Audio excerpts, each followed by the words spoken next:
Assalamualaikum warahmatullahi wabarakatuh.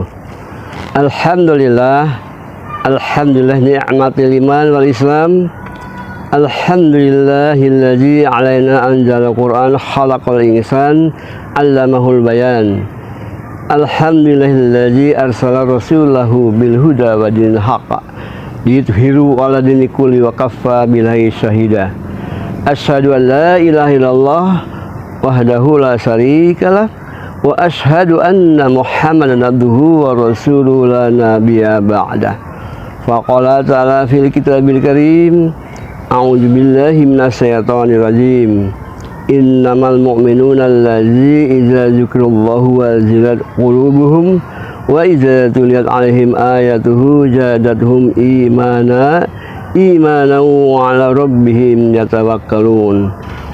Qala Rasulullah sallallahu alaihi wasallam, kullu ma'rufi sadaqah. Sadaqallahul azim, sadaqa rasul nabiyil karim. Amma ba'du. Hadirin rahimakumullah. Pertama-tama dan paling utama, kita selalu senantiasa bersyukur kepada Allah SWT.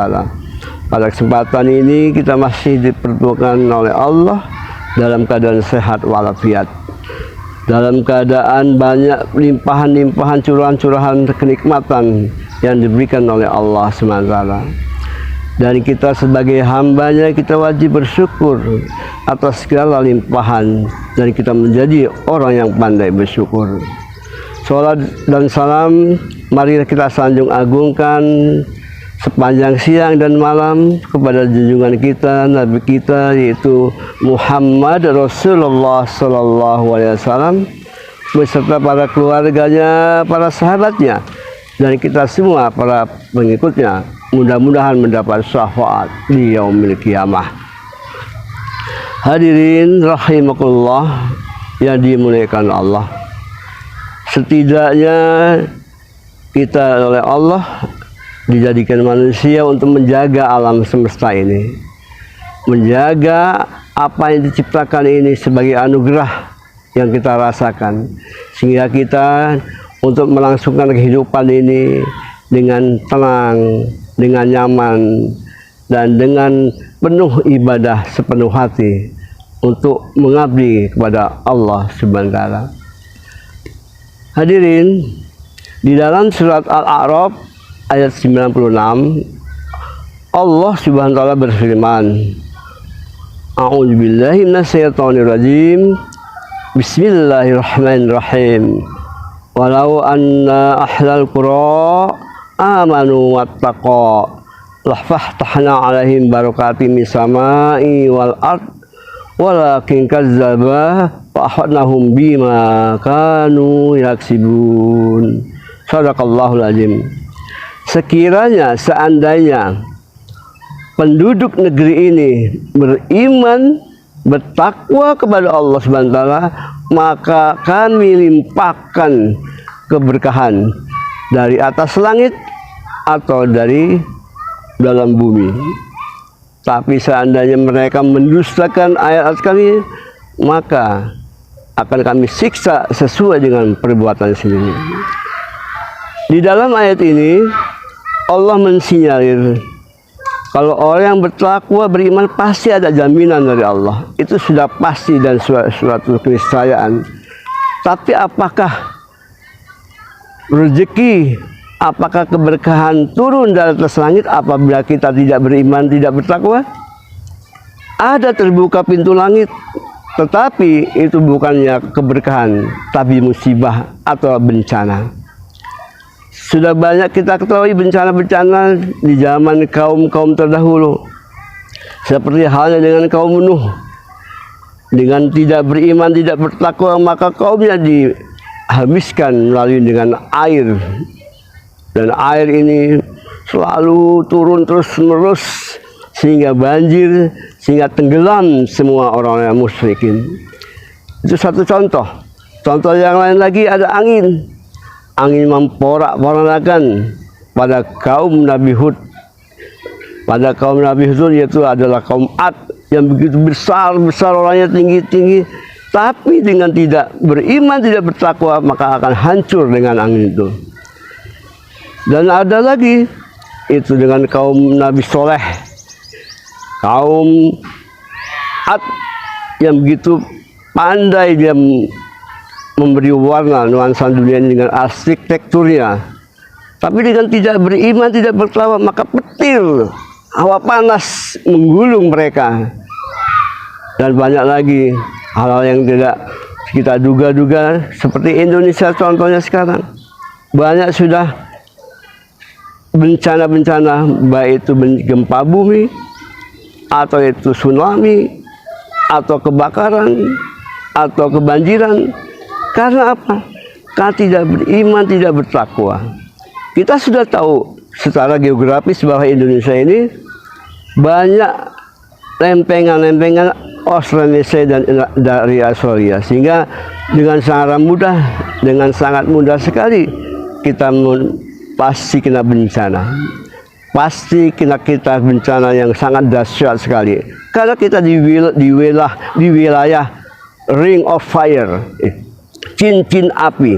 Maka dengan satu-satunya kita untuk mencegah dari bencana itu, maka Allah sudah memberi syarat. Para nabi juga memberi syarat, para alim ulama juga memberi syarat bahwasanya kita kalau tidak ingin kena bencana, maka ada hal-hal, langkah-langkah yang harus kita tempuh agar Allah itu suka dan senang kepada hamba-hambanya yang beriman dan bertakwa. Bagaimana caranya untuk mencegah bencana itu? Yang pertama adalah zikirullah. Kita banyak-banyak membaca istighfar. Dengan adanya istighfar ini kita minta ampun kepada Allah, bertaubat kepada Allah, sehingga kita diampuni taubat-taubat kita, diterima taubat-taubat kita. Karena Allah suka dengan orang yang bertaubat. Dan yang kedua adalah bagaimana cara mencegahnya, itu dengan sholat berjamaah. Maka jangan tinggalkan jamaah, apalagi kaum laki-laki harus ada di masjid, karena masjid sebagai daripada untuk mendirikan sholat bagi kaum laki-laki atau kaum Adam. Dengan adanya sholat berjamaah, maka itu ada kesatuan, dan Allah cinta kepada orang-orang yang sholat dengan berjamaah, dengan begitu banyak berbondong-bondong memuji, membesarkan dan mengagungkan nama Allah, sehingga nanti hamba-hamba ini yang mengagungkan, hisabnya sangat mudah sekali. Dan bahkan tanpa hisab, orang yang sholat berjamaah, orang yang membaca Al-Quran, dan orang yang meninggalkan segala kesibukan dunia, dia difokuskan kepada akhirat. Yang ketiga, hadirin jamaah, bagaimana cara untuk menyenangkan Allah agar Allah tidak murka, agar Allah tidak marah kepada hambanya, yaitu dengan membaca Al-Quran. Al-Quran sebagai firman Allah. Kita harus berinteraksi, baik mempelajari, baik kita menghafalnya, baik kita mentadabburinya, ataupun kita menerjemahkan, mentafsirkan daripada firman-firman Allah. Nah, ini orang yang cinta Al-Quran, yang berinteraksi dengan Al-Quran, maka jaminannya adalah orang yang dekat dengan Allah, jaminan dari surga. Dalam kitab Irsyadul Ibad dikatakan orang yang dekat, orang yang ridho kepada Allah, maka ini dijamin oleh Allah Subhanahu wa taala. Yang keempat, hadirin jamaah Allah, bahwasanya agar Allah suka, agar Allah senang, tidak ada bencana-bencana, itu kita berdakwah. Kita berdakwah kepada menasihati, menyampaikan kebenaran-kebenaran, menyampaikan kebaikan-kebaikan, menyampaikan kesabaran-kesabaran, sehingga di antara kita semua ini, di antara umat yang hadir di sini, manusia-manusia ini, sehingga adanya dia menerima daripada berita-berita yang sangat baik, berita-berita dari atas langit, sehingga dia untuk mendalami lagi bagaimana dirinya ini, bagaimana supaya diri jiwanya ini tetap tenang, tentram, adem, ayem, sehingga tidak ada lagi bencana-bencana. Dan yang terakhir, hadirin jamaah Allah, bahwasanya Allah dan suka kepada orang yang salat malam, qiyamul lail. dengan qiyamul lail ini sampai kita meneteskan air mata yang hangat, maka air mata ini akan menjadi saksi nanti di akhirat ketika kita akan diseret ke dalam neraka, maka air mata ini yang membela kita dan membela daripada jilatan-jilatan api neraka. Nah, oleh karena itu hadirin rahimakumullah, 5 hal inilah yang bisa menangkal daripada bencana-bencana yang diturunkan oleh Allah. Maka marilah sama-sama kita semuanya menjadi orang yang beriman, bertakwa, sehingga tidak diturunkan oleh Allah sebencana-bencana itu, sehingga kita cegah, ya, kita cegah bagaimana cara itu bencana tidak turun, maka kita beriman dan bertakwa kepada Allah.